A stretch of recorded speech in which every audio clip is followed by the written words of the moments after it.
Светлана Валентиновна. Меня зовут Кашпарова Ольга Николаевна. Мне 21 мая исполнится 63 года.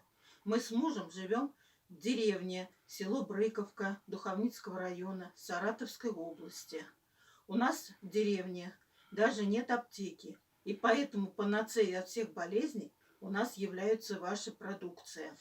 Мы пользуемся 2 года уже вашей продукцией. Первое, что я купила, это универсальная повязка. А купила я ее, потому что у меня начались боли в почках. Я не знала, в чем дело. А потом, через 2 месяца, как я попользовалась вашей повязкой, у меня вышел камень. Но он был очень крупный, 15 миллиметров. Поэтому пришлось сделать операцию. А после операции сразу же приобрела ваш пояс, чтобы у меня больше не было камней. Через год сделал УЗИ, камней больше нет пока. Потом заболела ковидом. Очень сильно кашляла. Был ужасный влажный кашель.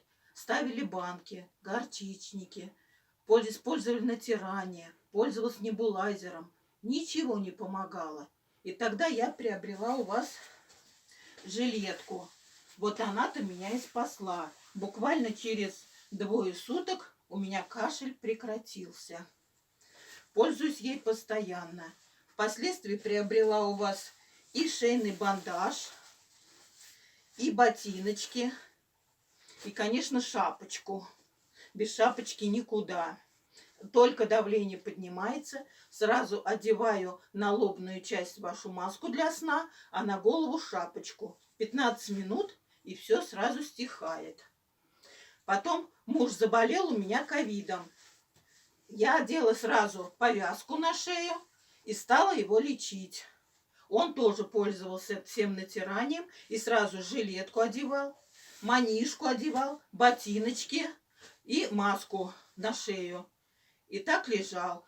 Переболел он, вроде не больно тяжело, средне, а я не заболела совсем. Единственное, что у меня было, это насморк немножко был, и горло слегка болело. Потом вышел герпес на губах и ячмень на глазу. На этом все закончился мой ковид. Вот. Сейчас опять муж немножко приболел, я опять повязку одела, и, как видите, хожу, не снимаю, сама за ним ухаживаю. Никаких у меня нет симптомов ковида.